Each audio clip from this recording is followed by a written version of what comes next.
tervitused Torgu kuningriigist.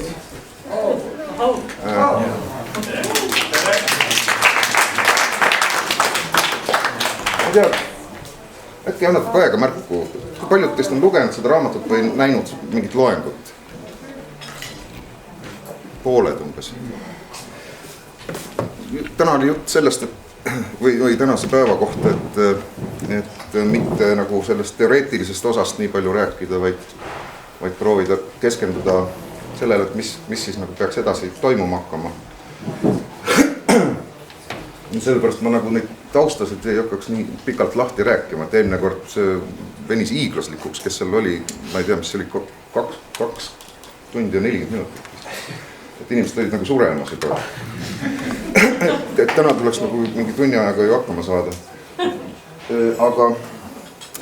Aga et sellest tulevasest asjast rääkida, mina saan rääkida muidugi sellest, mis ma olen tuhlinud neid igasuguseid uurimistöid, et mul on nagu päris selge tellimus antud, et kui selle raamatu nimi oli Globaalpohmelus, et siis nüüd uus raamat peaks olema Lokaalravitsus. Et nagu ikka tuleb ravitseda.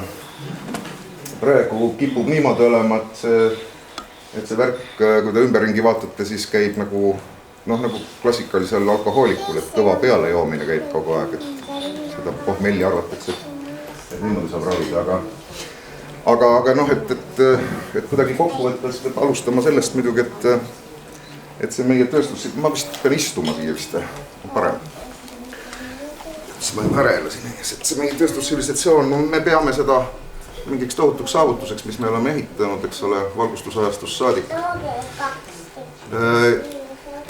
Enamus inimkonnast. Teie arvate, ma arvan, et suur osa teist arvad, et midagi on väga untsu läinud sellega, mis me oleme ehitanud, et tuleks nagu ringi ehitada.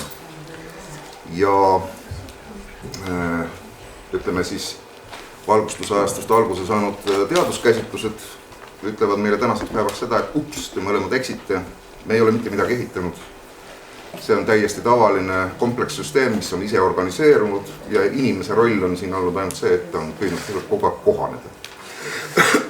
Tähendab, on olemas siis mingisugune süsteem, mis ise organiseerub tänu termodünaamika printsiipidele ja meie peame sellega kohanema. Ja see, millest on hakatud rääkima nüüd 20. sajandi keskpaigast umbes alates on see, et vaadake, et see süsteem ei ole nagu päris ikka eraldi mingisugune tsivilisatsioon, mis me oleme nagu oma arust ehitanud või millega me tegelikult oleme kohanenud, et see tegelikult on absoluutselt seotud kõige muuga, et see pisikene linnake seal kümka peal, et tegelikult see on nagu osa millestki suurest ja elusast, et meie tsivilisatsioon ka on osa tohutu suurest elusast süsteemist. Ja kui tulevikust hakata nagu rääkima sellest, mis juhtuma hakkab, siis kui tagurpidi hakata võtma, et inimene on muidugi alati tundnud huvi selle vastu, et mis edasi saama hakkab, aga ütleme sellise prognooside tegemise kohta esimest korda, esimene selline tõsine hoop, mis tuli, oli siis Marion King-Hubert, kes 1948. aastal Nature's avaldas artikli selle kohta, et ta oli saanud aru kahest asjast geofüüsikuna, et nafta on lõplikult produkt ja kogu meie majandus oli juba tolleks ajaks peale sõda rajatud naftale sisuliselt. Ja ta sai aru ka sellest, et kas keegi teab, mis asi on üldse nafta tipp või kui palju on, tõstke käsi, kes arvab, et see on seoses nafta lõppemisega. See on äärmiselt suur eksitus. Nafta tipul ei ole mitte mingisugust pistmist nafta otsa lõppemisega. Ja need jutud, mis räägitakse, et keegi räägib ja ähvardab mingi nafta otsa lõppemisega, et see on täielik jamps. See on nagu desorienteeruv jutt. Nafta tipp tähendab lihtsalt seda, mida Hubert esimesena 48. aastal mõistis seda, et see kogus, mis me oleme võimelised kätte saama, on lõplik. Ja kui me tahame, et meie majandus kasvab, mida ta on teinud juba siis tööstusajastu algusest ja mis on meie ainukene võimalus nagu normaalselt funktsioneerida, kui me tahame, et majandus kasvaks, siis peab kasvama ka energiasisend. Termodünaamiliselt ongi see, et kui me toodame mingisugust reaalset produkti, siis me peame sinna sisse panema energiat ükskõik missugusel kujul ja kuna me oleme kõik oma probleemid tänapäevaks lahendanud sellega, et me igal pool rakendame selle naftaenergia, mis on kõige lihtsamini kättesaadav ja kõige, mis on olnud siiamaal kõige lihtsamini kättesaadav, kõige kergemini kasutatav, no võrrelda näiteks, kujutage ette, et teil oleks põlevkivi auto, et te hakkaksite hommikul tööle minnes kütma üles katelt, eks ole, noh, see on kujuteldamatu, eks, te lähete autosse, keerate võtit, sest teil on seal sees bensiin.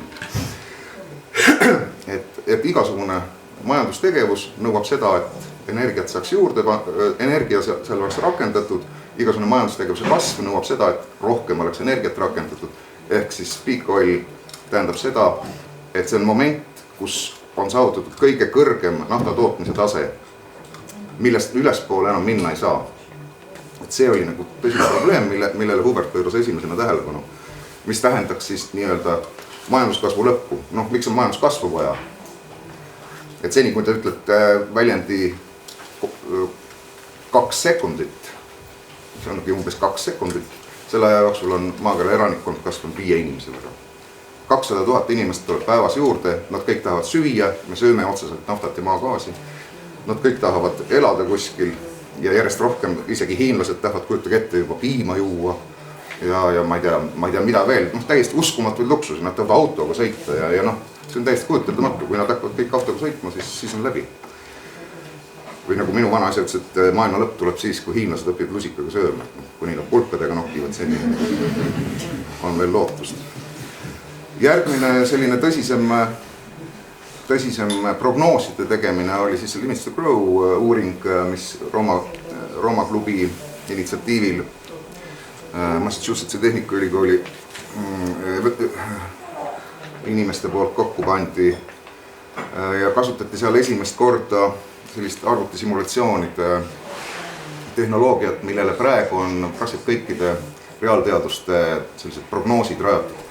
Alates ilmateadetest lõpetades näiteks tähesüsteemide ja taevakehade liikumise prognoosidega, sealhulgas geoloogia, bioloogia, isegi farmatseutikas kasutatakse neid samu mudeleid, ühesõnaga, mis on ennast õigustanud tänu sellele, et nad suudavad arvesse võtta suure hulga tagasisidestusi.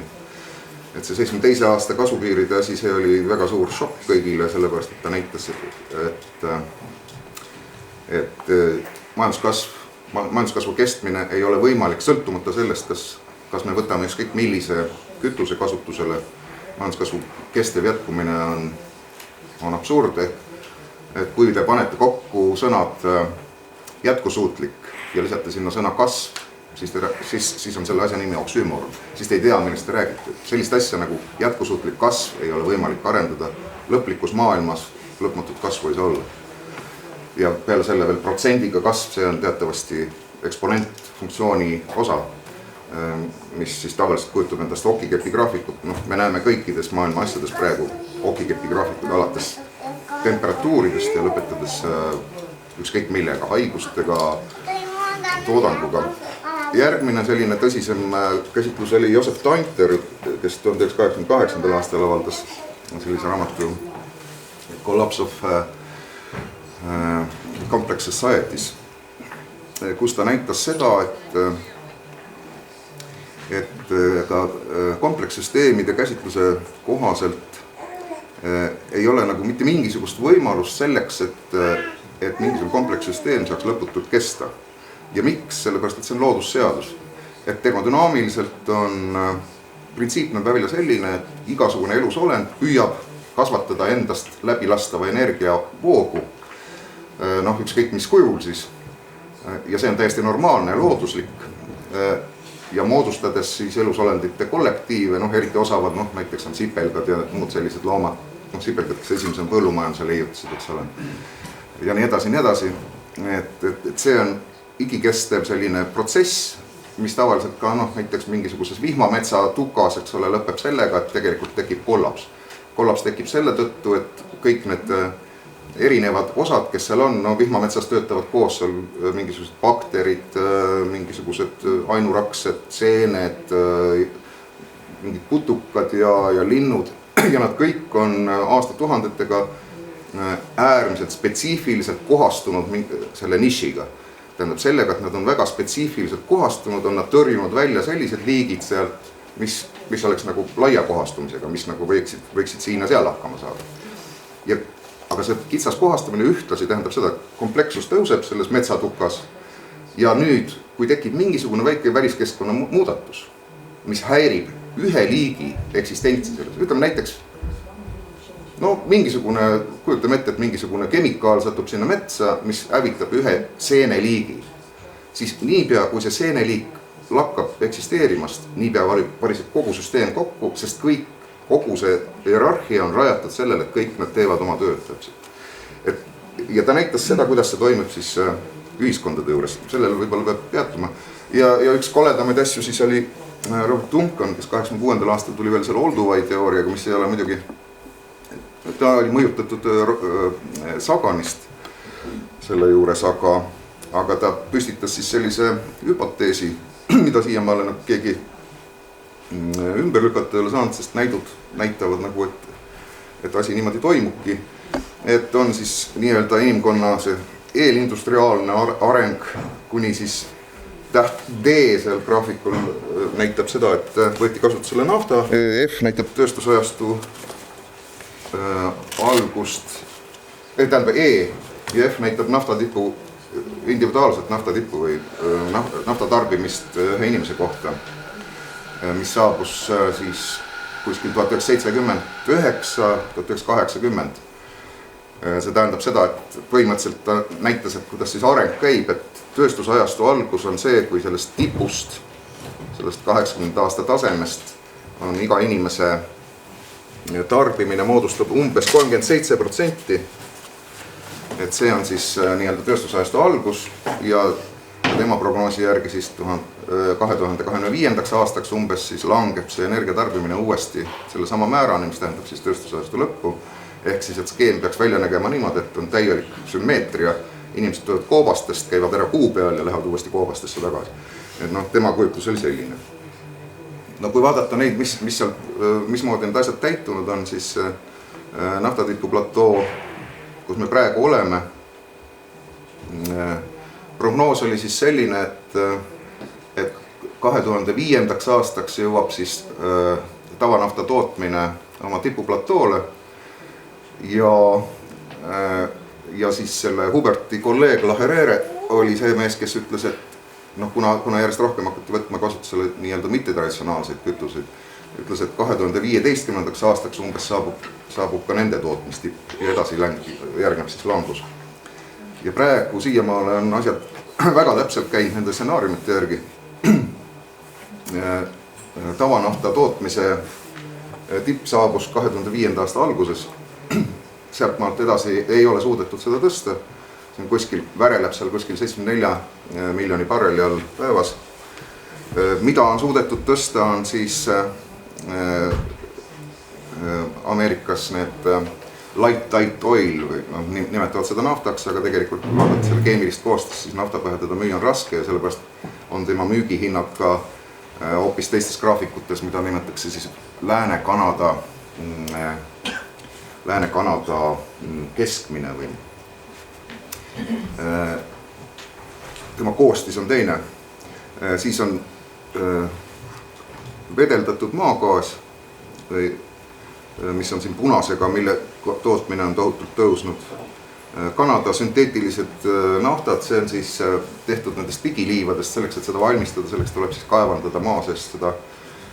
Pigiliiv iseenesest on siis see lihtsalt, et ei ole tekkinud maapinnas lõksu, kuhu see nafta kinni jääb, vaid ta on tõusnud maapinnale, sinna liivaga segunenud, võetakse siis see liiv, viiakse seda, transporditakse autodega sellistesse suurtesse tehastesse, kus siis võetakse maagaas, kuumutatakse vesi, keedetakse see pudru läbi, sealt siis võetakse see õli, siis rikastatakse seda vesinikuga ja saadakse selline sünteetiline õli, sünteetiline nafta, mida siis kasutatakse. Siis biokütused, mis seal rohelisega on, nende tootmine on kõvasti kasvanud just peale seda, kõikide nende osa on kasvanud peale 2005. aastat. Kui nüüd 2009. aastal oli Rahvusvahelise Energiaagentuuriga selline kriisiarutelu, siis leiti, et paanikat ei ole mõtet teha. Ameerika Ühendriikide ettepanekul kaotati ära varasem jaotus statistikas ja nüüd on maru olukord, et kui keegi ütleb, et nafta tootmine on tipnenud, siis saab öelda, et aga mis jama te ajate? Vaadake, Rahvusvahelise Energiaagentuuri statistika näitab, et tõuseb ja tõepoolest on juba jõudnud 93 miljoni barrelini päevas. Aga see on saavutatud sellega, et on nimetatud ümber nafta tootmine. Nüüd on meil siis maailma vedelkütuste tootmine. Ja need on kõik vedelkütused kokku. Kui keegi püüaks aga näiteks, ma ei tea, NLG-d või Kanada sünteetilist naftat müüa sama lepingu järgi, millega müüakse naftat, siis oleks see võimatu. Sest seal on 38 väga konkreetset füüsikalist näitajat, millele peab vastama see. Nii et selles mõttes nagu see selline kamuflaas on vahva, aga need probleemid, mis tulevad, need probleemid on siin. See on EROI kontseptsioon, energy received on energy invested. Ehk kui palju me peame panema mingisse protsessi energiat sisse selleks, et seda energiat kasutada. No näib nagu normaalne, eks ole see, et vähemalt 1,1 osa energiat peame me sisse panema selleks, et maa seest saada kätte ühe osa energiat. Et siis järelikult, kui me naftat hangime, 30. aastatel näiteks oli see kasumlikkus selline, et inimesed panid sisse ühe osa energiat sellesse töösse ja maa seest saadi kätte 100 või 130 osa energiat. Kujutage ette, kui te äris teeksite sellise tehingu, panete €1 sisse ja saate 130 eurot vastu. See on geniaalne. Tänu sellisele tohutule kasumlikkusele, energeetilise kasumlikkusele hakkaski nii plahvatuslikult levima see nafta kasutusele võtta. Autokütusega näiteks on selline asi, eks ole, et automootor teatavasti suudab sellest keemilisest energiast, kineetilist energiat muundada umbes 25-30% ulatuses. Ülejäänud muutub soojuseks, ehk nii nagu termodünaamika seadused ütlevadki, et alati peab kasvama siis kaosega. Mis tähendab seda, et kui me see autosse pandav kütus oleks meil saadud kätte kehvema kasumlikkusega, kui me paneme ühe osa ja saame 3 osa vastu nafta kaevandamisel või ütleme bensiini valmistamisel kokku kogu tsükli peale, siis me ei saaks autoga sõita. Sest me selle nafta saamiseks või selle kütuse saamiseks me peaksime tegema rohkem tööd, kui ta meile annaks tulemusena. Ma ei tea, see on arusaadav. Et kui te peaksite nagu selleks, et saada üks päts saia, tegema nii palju tööd, et selle aja jooksul sööta ära 2 pätsi saia, siis seda tööd ei ole mõtet teha. Või kui rebane peaks kulutama jänese tagaajamisele rohkem energiat, kui ta selle jänese söömisest saab, siis ta oleks kutu. Et see on nüüd see printsiip, miks 3-1 vähemalt peab olema autokütus. Tänapäeval me sööme ka naftat ja gaasi, see tähendab seda, et kuna tänapäeva põllumajanduses me paneme ühe toidu kalori saamiseks, paneme toidu kasvatamisse 12 kalorit naftat ja maagaasi, siis tähendab see seda, et meil see kasumlikkus ei saa nagu väga alla langeda. Praegused prognoosid ütlevad seda, et kuhu, arvestaks seda, et kuhu võiks üldse langeda. Arvestaks, et kuskil 80. aastatel võis see EROI tase olla ühiskondliku süsteemi tase, et seal kuskil 20-30 juures isegi näiteks Ühendriikidel, mis võimaldas tohutu kiirete arengut. Nüüd öeldakse, et kui see miinimumide miinimum langeb kuskile 10 juurde, et siis nagu tekivad probleemid. Et selleks, et näiteks kunstteadusi ülal pidada mingis ühiskonnas, selleks peaks see sisend olema vähemalt 14-1, et see kütus, mille me saame ühiskonda, peaks olema kasutegurid kuskil 14-1. Konventsionaalse toornafta kasutegur on tänaseks langenud 19 juurde. Aga näiteks maagaas, energia, vedelgaasid ja muud sellised asjad, nende kasutegur on praegu kuskil 10 juures, ehk nad ongi juba kriitilise piiri juures. Kildanaftad, pigiliivad, no näiteks põlevkiviõli ei oleks mõtet isegi mootorisse panna. See on mõttetu tegevus. Ja muidugi eriline absurd on see, kui me räägime vesinikust, elektrolüüsist. Praegu vesiniku, mis kasutatakse üldse igal pool tööstuses ja ka transpordis, seda tehakse maagaasist. Sest maagaasist on teda lihtne teha. Lihtsalt keemiliselt need protsessid on hästi lihtsad. Aga kui me peaksime seda elektrolüüsist tegema, siis igaüks, kes natukene füüsikat õppinud, saab aru, et see oleks täielik absurd. See tähendab seda, et me saaksime ühe osa vesinikku kätte elektrolüüsist niimoodi, et me kulutaksime elektrit 3 korda rohkem, kui me saame seda vesiniku energiat. Ehk te peaksite iga saiapätsi söömiseks andma ära 3 saiapätsi, mis on täiesti absurdne. Rääkimata sellest, et mingisugust taset see siit ei suuda ju anda. Ehk siis kogu see osa allpool, kildanaftad, pigiliivad, põlevkiviõlid, biokütused ja muud sellised asjad, iga liitriga, mis toodetakse maailmas praegu seda juurde, tänu sellele, et majanduses ei arvestata füüsika ja bioloogia reeglitega, iga liitriga me muudame ühiskonda vaesemaks ja toome lähemale seda hetke, kus me ei saa enam tehnoloogilise ühiskonnaga sellisel moel edasi minna. Mis see miinimum 10 siin oli, on see tervishoiu, selline arvestus, et hea küll, me võime ju teaduse ja kunstid ära jätta, eks ole. Kujutame ette, et neid ei ole.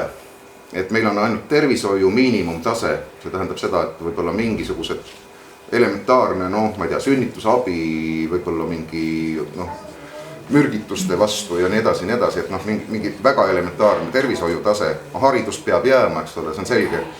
Ja kui alles mingisugune 100 aastat tagasi kooliharidus võis piirneda 3 või 5 klassiga ja need mehed olid ja naised olid piisavalt targad, praegune maailm on nii kitsalt spetsialiseerunud, inimene õpib mingisugune 20 aastat ja siis on ka nagu probleeme, siis on ka veel, räägitakse elukestvast õppest. Et me ei saa haridust ära jätta, kui me tahame nii kompleksset ühiskonda üleval pidada. Ilmus selline kildanaftade ja muude selliste asjade kasutamine siis, kui oli kõigi aegade kõige kõrgemal tasemel see hind, kõige pikemalt, 33 kuud järjest püsis kuskil seal $100 juures barrel. Te teate, mis nüüd on juhtunud, eks ole, naftabarreli hinnaga. Loogika ütleks seda, et kui mingist asjast on puudus, siis peaks tema hind üles minema. Ja see on küll loogiline, aga me näeme seda, et alates 2007. aasta septembrist on kogu maailmas tarbimine langenud. Mis tähendab seda, et need hinnad on nii kõrgeks kerkinud, et põhilise energiasisendi hind on nii kõrgeks muutunud, et kui tehnoloogiliselt, ütleme energeetiliselt on see toiming tasuv, siis majanduslikult, rahaliselt see enam ei tasu ennast ära. Kui sisendid lähevad liiga kalliks tööstusettevõttele, siis tema väljund peab ka minema kallimaks ja kui väljund läheb kallimaks, see tähendab seda, et tarbijaid ilmselt jääb vähemaks. Mida me praegu maailmas näeme on see, et meil on jõukus on koondunud mingi väga väikse osa kätte inimestest, mingi 1% kätte räägitakse või isegi 0,1% kätte, kuidas keegi. No selge, et need inimesed ei osta endale 10 ülikonda, 10 autot, 10 maja, 10 jahtlaeva. No isegi kui nad ostaksid, ikkagi jääks väheks. Aga maailma põhiline rahakulu koht või koht, kuhu näiteks pangad ja muud sellised institutsioonid investeerivad, nii-öelda investeerivad, on sõiduautod ja eluasemed. No te teate ise ka, et ükskõik kellega räägite, kipub olema nii nooremal inimesel ikka. Pangalaen on, kas on sõiduauto või on mingisugune korter või maja ostetud. Leidub ka selliseid, nagu see mingi film oli, et võttis noore pere laenu ja ostis autole vägevad valuväljad selle eest. Hea küll. Aga see tähendab seda, et need on need allikad, kust peaks see majanduskasv tulema. Teete uue korteri või uue maja, selge, et see kõik on vaja sisustada. Sinna vaja mööblit ja nii edasi, kõik võimalik asju. Auto, väga hea kuluartikkel, eks ole, alates kindlustustest, lõpetades kummid kuluvad, mingid varuosad ja nii edasi. Bensiinist rääkimata. Mida vähem nüüd inimesi suudavad endale lubada sellist kaupa, seda rohkem hakkab langus nõudluses ja kui need allikad, kus kohast me saame seda naftat, on muutunud nii piiratuks ja nende kättesaamine nii kalliks, siis tekib selline probleem, kus tarbijatele tarbijate jaoks veel mõeldav tase hinnas langeb kogu aeg, aga nendele, kes toodab, nende jaoks hinnatase tõuseb ja mingil hetkel tekib moment, kus tarbija ei suuda seda tarbida enam. See on see, mida me näeme alates 2007. aastast. Et hinnatase on alla läinud ja nüüd järgmine pauk on siis see, et tänu sellele, et hinnad on nii, et ühesõnaga kogu maailmas on tootmine kukkunud sellepärast, et tarbimine on kukkunud. Majanduskasv on igal pool kadunud. Ütleme neoklassikalise majandusteaduse järgi, eks ole, 20% kukkunud börs tähendab mida? Tähendab majanduslangust tegelikult, mitte enam seisakut, vaid langust. Kui te nüüd ringi vaadata, isegi Saksamaal on börs kukkunud. Praegu on hea hetk rääkida sellest, viimase nädalaga on toimunud tohutud muutused.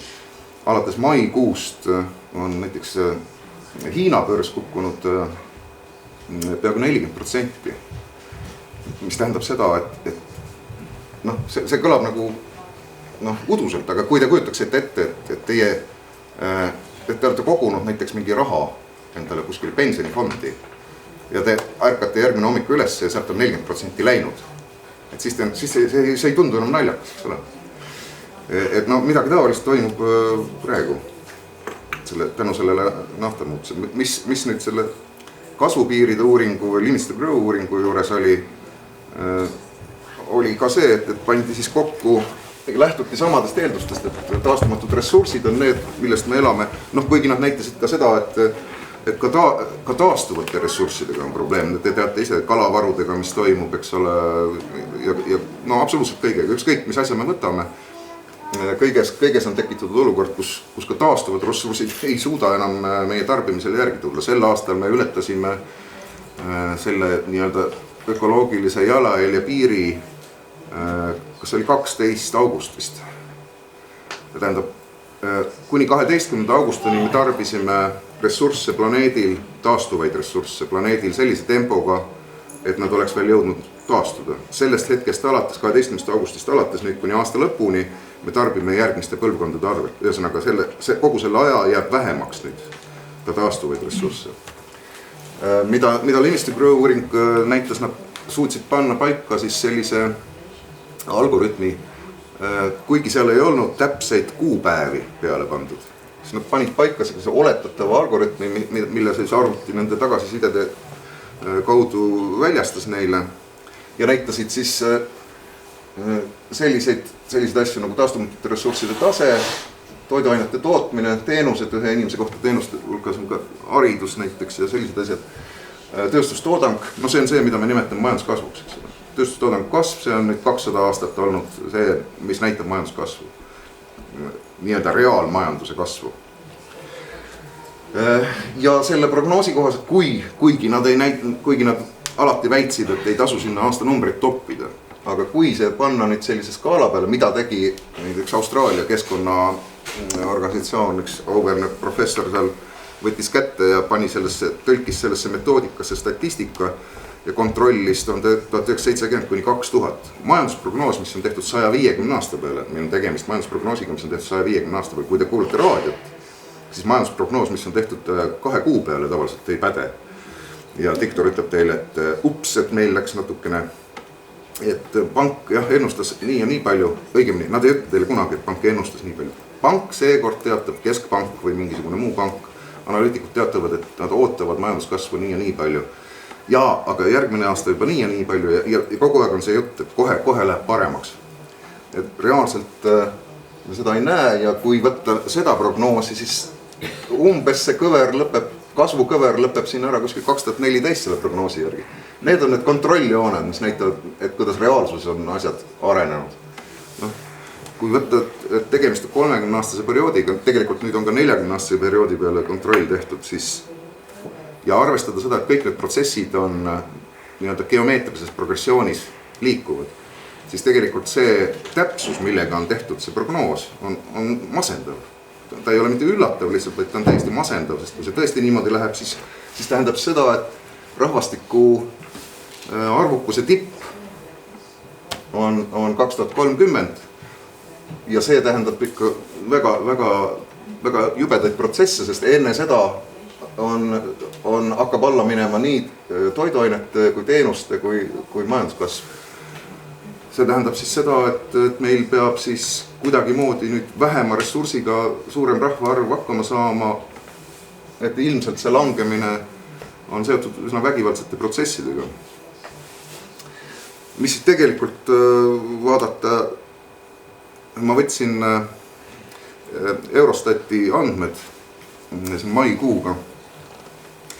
Seal on muidugi tohutu rida neid, aga ma nokkisin sealt välja siis sellised natuke huvipakkuvamad. Et see on Euroopa Liidu 28 riiki, Euroopa Liidu 15 riiki ehk vanad olijad, siis euroala, kus see euro on kasutusel. Ja kui te nüüd vaatate, siis siin on antud 100%, see on nüüd majanduse maht, reaalmajanduse maht, 100% jooneks on tõmmatud 2010. Nüüd te saate vaadata, mul on punaseks tehtud enne 2010. aastat, mis oli kõige kõrgem mahunäit. Ja peale 2010. aastat, mis oli siis järgmine kõige kõrgem mahunäit. Kui vaadata neid võrrelda, siis ainsad, kes on positiivses näitajas siin selles tabelis, on Leedu, Rootsi, Saksamaa, Ameerika Ühendriigid olid seal lihtsalt võrdluseks toodud. Aga nii nagu igal pool, kõige tähtsam ühiskonna puhul on kõige tähtsam see, et tuleb rahulikult käituda, ei tohi paanikat tekitada. Et kui me võtame siit maha selle, mis 2009. aastal pandi paika Maailma Majandusfoorumil, öeldi, et tuleb statistikat kohandada. Kui me võtame selle 3,5% seda mõju maha, siis me näeme sellist pilti, et ainsad riigid, kus on nagu Euroopas majandus kasvanud, on Saksamaa ja Rootsi. Rohkem selliseid riike ei ole. Praegu on Saksamaa ise ka languses. Sellist asja ei ole mitte kunagi tööstusajastu ajaloos olnud. Mitte kunagi. Ja praegu on kukkumas ka BRICS riigid, eks nagu teate, Venemaal on ammu juba kukkumine, Brasiilia, Argentiina, Hiina, ainult India kuidagi püüab ujuda vee peal. Et see tundub nagu, kui võrrelda seda pilti, mis maailmas toimub, siis tundub kuidagi jube täpne see prognoos olevat, et tõepoolest majanduskasv näib olevat lõppenud ja veel varem, kui nad prognoosisid. Kolmas asi oli seal see komplekssete ühiskondade areng. Et see on nüüd see termodünaamiline printsiip või ütleme biofüüsikalise majanduskäsitluse üks põhialuseid ka, et kuidas see ise organiseeruv komplekssüsteem tekib või ühiskondlik komplekssüsteem. Et siin jah, kui me võtame, et siin alumisel, et kõik need punktiirid siin näitavad lihtsalt järjest suuremat energiavoogu, mida siis organismid või ühiskonnad või ma ei tea, sipelgapesad või mesilassülemid või riigid või ükskõik, või me võime siin vaadelda nende üksikute alumiste organiseerumata elusainesüsteemid on ükskõik mida. Rakke, inimesi, üksikolendeid, üksikisikuid, üksikuid sipelgaid või näiteks tööstusettevõtteid või riike, ükskõik mida, ükskõik kuidas me käsitleme, printsiip jääb samaks. Nad kõik püüavad arengusuunana sinna poole, et neid läbiks võimalikult suurem energiavoog. Tänapäeval mõnede asjade puhul me nimetame seda rahaks, aga lihtsalt raha on energia ekvivalent. Ja kui me nüüd püüaksime seda nagu ajaloolises pildis, siis selline hea näide on see kõigile tuntud see kahe suure jõe vahelise, Tigrise ja Eufrati vaheliste tsivilisatsioonide tekkimine. Et leiti, et palju parem, kui joosta kuskil mööda metsa, otsida mingit juurikaid või ajada taga kambaga mingit looma. Palju lihtsam on tuua need taimed endale onni taha, loomad panna kuskile kinni ja kasvatada neid ise. Geniaalne. Mis tähendas seda, et viljakasvatajate jaoks siis, et näiteks seal kuskil jõe tasandikul selline muda sees oli ideaalne kasvupinnas, ütleme näiteks oder, mis oli esimene teravili ja tohutu kasumlikkus. Esiteks, sa ei pea kuskile minema, sa istud ikka seal samas oma onnis, sa ei pea kuskile rändama, sa paned ühe tera maha ja sa saad 30 tera vastu. Kujutage ette, milline on kasumlikkus. Kujutage ette sellist businessit, et te panete 1 euro nagu lollide maal, külvate maha, tulete 3 kuu pärast tagasi, teil 30 eurot kuu otsas. Geniaalne. Loomulikult tundus see tohutult kihvt ja vahva ja inimesed hakkasid sellega tegelema. Mis juhtus? Inimaruks hakkas kasvama. Järelikult tuli ka suuremad põllud teha. No, nad kasvasid sealt kaldamudast välja, siis tuli hakata niisutuskanalit tegema. Ja siis tuli hakata valvet pidama. Et need vennad, kes veel ei olnud nagu jõudnud sinna maale, et hakata, kes olid ikka veel kütid ja korilased, et nad ei koristaks lihtsalt sinu vilja ära, nii nagu mets seab tänapäeval, eks ole, tee neile selgeks, et see on eramaa, paned sildi, ta ei tee välja, sest ta ei kujuta ette, et looduses võib midagi eraviisilist olla. Loodus on loodus, kõik on ju, võtta ise ka, et mis minuga norid. Selleks, et sellist jama nagu pidurdada, nüüd oli vaja täiesti uusi põhimõtteid, uusi lähenemisi. Keegi pidi hakkama valvama seda perimeetrit, nii metsloomade kui teiste hõimude eest. Keegi pidi hakkama neid niisutuskraave puhastama regulaarselt. Kui juba kraavid läksid nii suureks, et koldan on võimalik iga kord kokku leppida, et kuule mehed, täna lähete teie. Palju lihtsam oli ju see, et olid mingid väljaõppinud mehed, kellel olid tööriistad. Keegi pidi hakkama põlluturiistu tegema. Ei olnud nii, polnud mõtet, et iga üks nokitseb oma ette. Parem on, kui üks mees teeb neid. Aga siis tekkis ju küsimus, et kuulge, me tulime ju kokku siia, hakkasime seda põldu pidama selleks, et kõigil oleks parem elu, kõik saaks rohkem süüa. Aga kuidas need vennad siis süüa saavad, kes kogu aeg peab valvama või kogu aeg puhastama või kogu aeg mingit tööriistu tegema või ma ei tea mida veel. No kus nemad siis süüa saavad? Lahendus lihtne on ju, loogiline. Aga teeme niimoodi, et igaüks paneb oma väikese osa. Igaüks annab väikese osa. Ehk selleks, et ühiskonna komplekssus saaks kasvada ja energiavoog tõusta, selleks pidi tekitama üksikute inimeste koosluse asemel sellise süsteemi, kus oli koos lisaks nendele, kes põldu harisid ja põhilise energiavoo tekitasid, olid siis allsüsteemid, ütleme siis, nimetame neid riigikaitseks, melioraatoriteks ja käsitöölisteks ja see tähendas seda, et tuli hakata maksu koguma, maksude leiutamine. Aga selleks, et maksu koguda ja et ei tekiks vaidlusi, tuli pagan nuttaks leiutada numbrid, et kirja panna, sest muidu tekkis mingi jamad, kuule, kas sina ikka maksid ära? Maksin küll, jah, aga mina ei ole näinud, et sa maksid. Oleks vaja kuskile kirja panna, kuidas sa paned kirja? Mingi märgiga, eks ole. On vaja leiutada kiri, on vaja leiutada numbrid, siis on vaja võtta kampa inimesed, kes hakkavad seda teadmist, kes hakkavad seda kirja teadmist, kõigil pole vaja teada seda kirja tundmist. Kes hakkavad seda kirja õppima, arendama ja õpetama teistele, siis on vaja tekitada mingisugune kompleksne arusaamine kogu ühiskonnas sellest, miks selline käitumine on hea.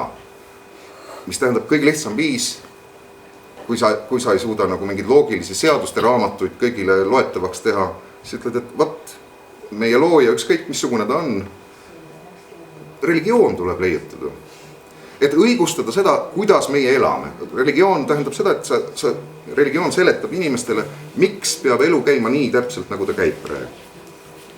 Ühesõnaga, see komplekssüsteem hakkab tohutu kiirusega arenema, siis tekivad esimesed sõjad muidugi loomulikult. Miks tekivad sõjad? Sellepärast rahvaarv kasvab ja kõik on paiksed, ei ole enam nii, kütil koriliselt polnud mõtet, mis ta sõdib, mis mõte on sõdida. Sa lähed lihtsalt rändad teise kohta ja leiad sealt mingi looma. Aga nüüd, kui sa oled paikne, siis oleks vaja teise hõimu käest võib-olla natukene viljakat maad ära võtta, eks ole.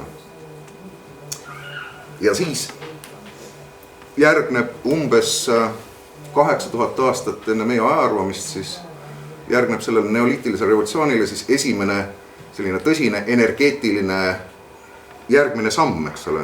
Kui esimene energeetiline tõsine samm võib-olla oli tulekasutusele võtta, järgmine võib-olla seal põllumajanduse, siis kõige tõsisem selline energiaressursi revolutsioon oli kuskil 8000 aastat enne meie aega, mil saadi aru, et miks me peaksime ise tööd tegema. Lähme vallutame naabritelt maa ära, võtame need inimesed vangi ja paneme nad vägisi tegema. Orjanduslik kord. Orjandus leiutati, mis on geniaalne, tohutult hea energiasisend. ja see kadus ära alles millal, kui te mõtlema hakkate, mitte ei olnud tegemist mingisuguse inimeste, ma ei tea, moraalse triumfiga, vaid küsimus oli, et orjandus kadus ära siis, kui võeti kasutusele põlevkivi, maagaas ja nafta, kõik. See on kogu meie sellise moraalse arengu tipp. Aga nüüd, mida nüüd selles arengus edasi võib näha, on see, et täpselt nii nagu sellest metsatukast juttu oli, kui komplekssüsteem kasvab suureks, siis tal on võime väiksematelt komplekssüsteemidelt ressursse ära rebida üsna kergesti, sest ta on üle sellest teisest süsteemist. Aga mis on tema probleem, on see, et mida rohkem on ta organiseerunud, seda kergemini on ta loodusliku valiku mõjurite poolt mõjutatav. Tekib mingi kerge muutus, eks ole, nagu me vaatasime, seal kaob mingi bakter ära ja kohe on probleem. See süsteem kukub kokku, sest ta on niimoodi rajatud, et ta ei saa ilma kõikide nende osade toimimised hakkama. No nagu auto, eks ole, on vaja rattaid, on vaja veermikku, on vaja mootorit ja on vaja rooli ja pidureid näiteks. Ja noh, kui pidureid sellest lahendist ära kaotada, siis siin ei ole küsimus keerukuses. Pidureid ükskõik kui keeruliseks ajada või rooli ükskõik kui keeruliseks ajada või rattaid. Küsimus sellest, et nad peavad olema. See süsteem peab toimima selle komplekssüsteemi osana. Ja niipea kui seda ei ole võimalik seda süsteemi enam kasutada otstarbepäraselt. Kui teil pidureid ei ole autol, esialgu näib küll, et mis siis on, saab sõita.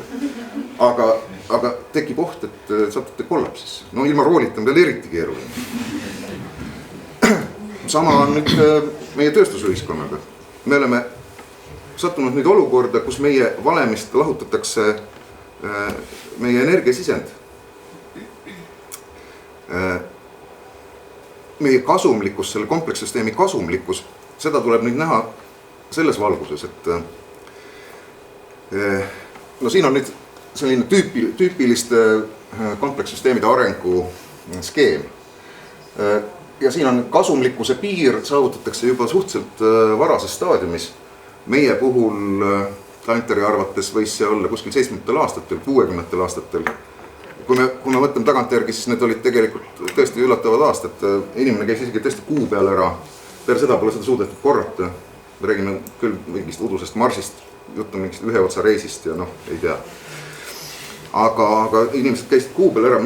Tehnika on arenenud tohutult.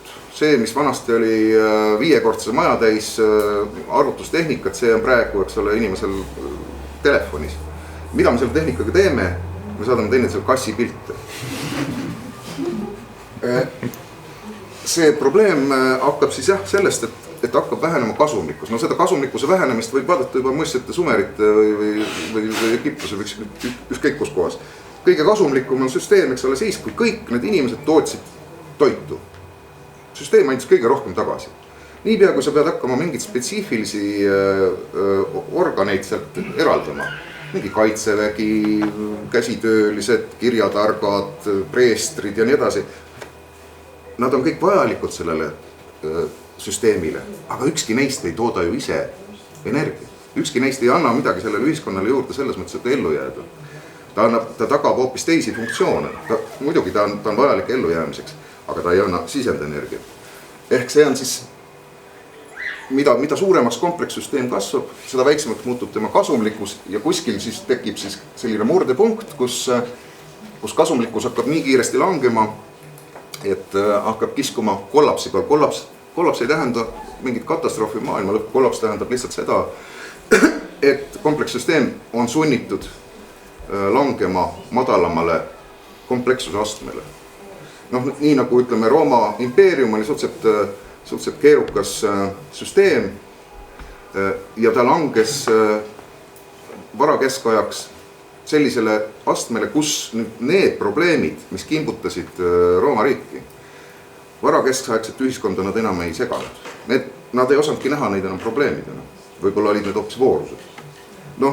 Mingid akveduktid ei toiminud, viljaturgudelt ei veetud kuskilt kokku, ei röövitud mingisuguseid varasid kogu aeg, sõjaväed ei liikunud, nende jaoks oli see voorus hoopis. Sisuliselt rahuaeg, nagu kuigi rahvaste ränne eeldas sellele ja kohutav segadus, aga see varakeskaegne nii-öelda sisuliselt samasugune kogukonnastumine oli ju toimunud. aga ei ole ajaloos teada jah, ühtegi juhust, kus komplekssüsteemid, ühiskondlikud komplekssüsteemid oleksid vabatahtlikult suutnud minna madalamale tasemele. Ja Tanter toob välja sellised 3 põhitunnust, mis on kõikide ühiskondlike komplekssüsteemide puhul, olgu nad, kas nad vaadelda tsivilisatsioonina,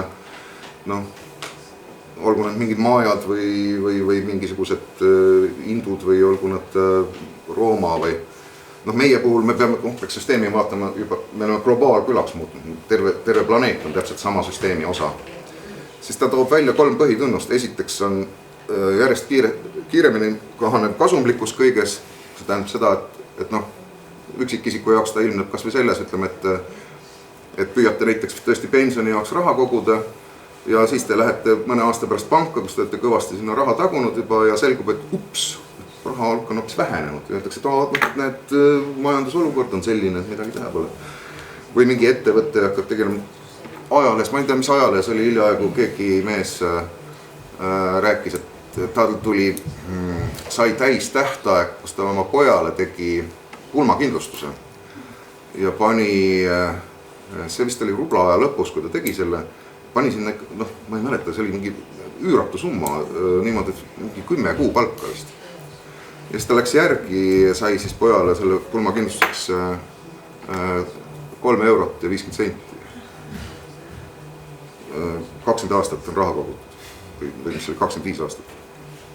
Ehk sellised asjad, mille teine külg, siis medali teine külg on siis see, et ka majanduses tervikuna see kasumlikkus hakkab kaduma. Nii nagu Rooma riigi lõpu majanduslikult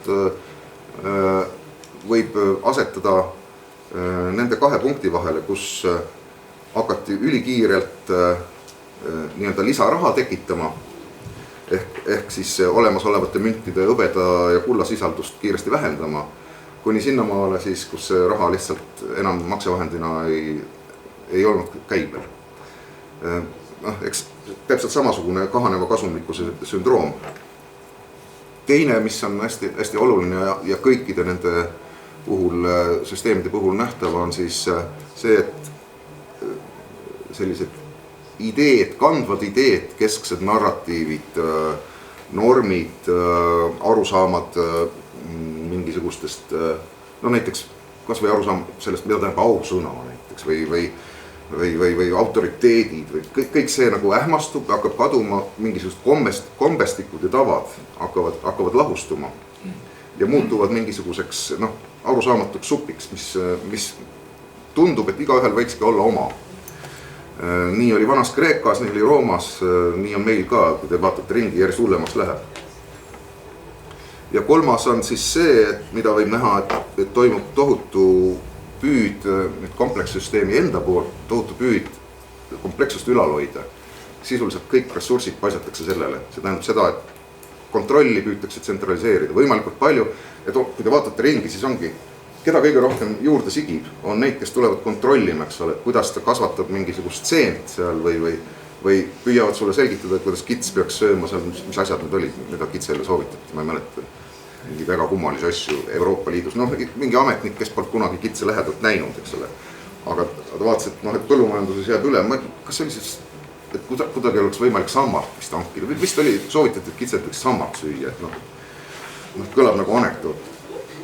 Et on ühesõnaga need kontrollifunktsioonid ja kõike püütakse koondada. Miks teil on seal maal mingi 10 lapsega kool? Jätki jama!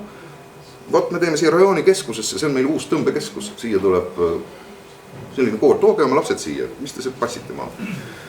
Kiirabi teile vaja, nalja teete, me teeme siia linna kiirabi, mis on, aga ta on tehniliselt palju parem, mis siis ta jõuab poole tunni pärast teie. Saaremaal oli vahepeal nali, et kaotatakse kõik tuletõrjedepood ära, aga aeg on, nüüd tuleb Lihulast, hakkab see tuletõrje tulema, praamiga natuke ootab seal, tule, tukid saab ikka ära loputada, et peab ta siis nii ruttu nüüd jõudma. Et selline tsentraliseerimine, mis tundub nagu, et üks pool on sellest see, et sa hoiad nagu olukorda kontrolli all, tundub, et sa hoiad kontrolli all, sest mida hullemaks asi läheb, seda rohkem sulle tundub, et kõik on nagu vastalised. Et kõik püüavad nagu kuidagi rünnata seda süsteemi. alates sellega, et kuradi pöörased lendavad mingite lennukitega mingitesse majadesse sisse ja lõpetas sellega, et no ma ei tea, hakkab mingid ökokogukondi tegema, no see asi tuleks kontrolli alla, et see ei ole normaalne, seda tuleks vaadata, tuleks mingi eraldi siuke majandusministeeriumi või rahandusministeeriumi juurde moodustus kontrollgrupp, kes hakkab kontrollima, mis need ökokogukond, mis seal ikka toimub ja kas nad ikka, kas neil näiteks on ühtne riietusvorm, mis võiks nagu kehtestada, et tänavu veel ära tunneks või midagi taolist, et sellised absurdsused hakkavad tekkima sellepärast, et on vaja kontrolli ja on vaja tsentraliseerimist ja kui te kuulete, eks ole, kui skisofreeniliseks asi läheb, eks ole, kui teile peaminister räägib, et teate, meie ühiskonna probleemid praegused tulenevad sellest tohutu suurest tsentraliseerimist, aga meil on vahendeid, kuidas seda lahendada, me tsentraliseerime natukene meie seda kohaliku omavalitsusi tsentraliseerime ja siis Euroopas, kogu Euroopa mastaabis me tsentraliseerime seda, kuidas meil välispoliitika otsustamine käib ja nii edasi. Ehk siis, mis on tsentraliseerimise ravi, on suurem tsentraliseerimine, õudselt loogiline. Et selles süsteemis siis need prognoosid, mis praegu on, 2004. aastal prognoositi sellist rida, et 2008 tuleb siis esimene selline kriis või võnge ossilleerumine, 2015 teine, 2022, seal on juba küsimärgiga, et kas ta tuleb või tuleb kohe kollapsifaas. See sõltub paljudest asjadest.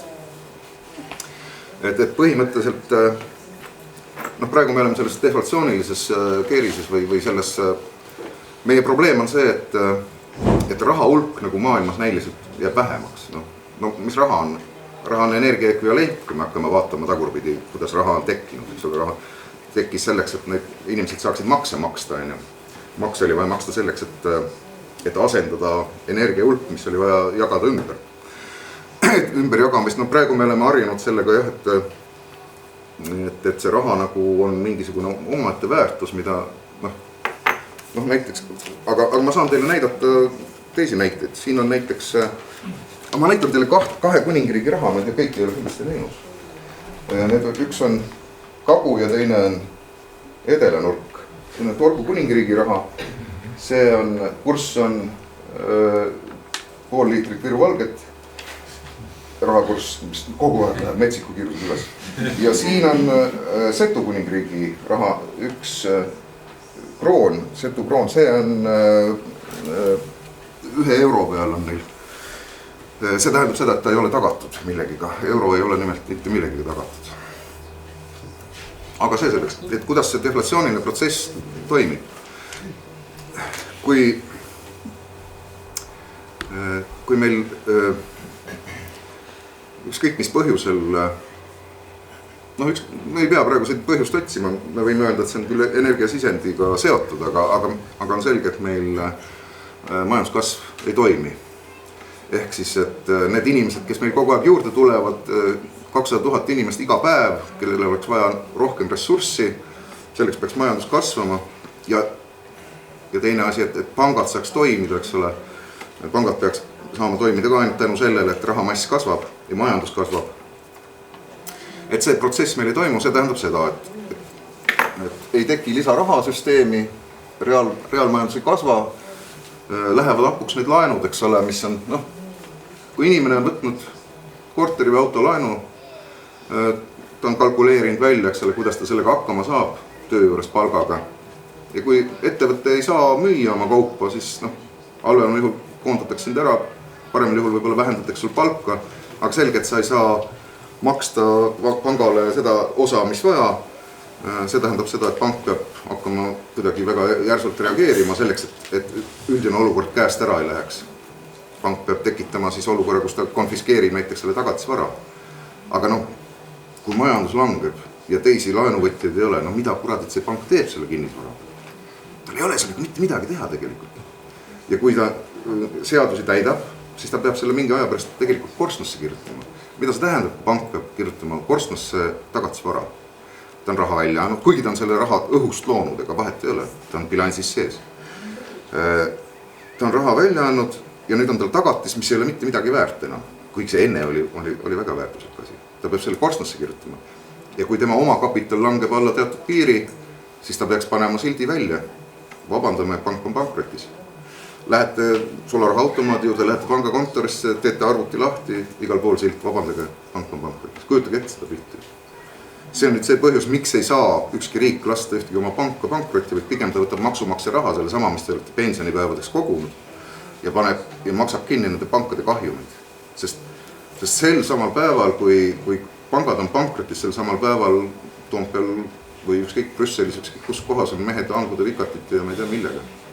See ei ole võimalik, sellist asja ei saa lasta lubada. Sellepärast püütakse alati pangad välja vabandada, kinni maksta nende kahjumid ja asjad edasi lasta, sest vastasel juhul järgib pankade kollaps. Aga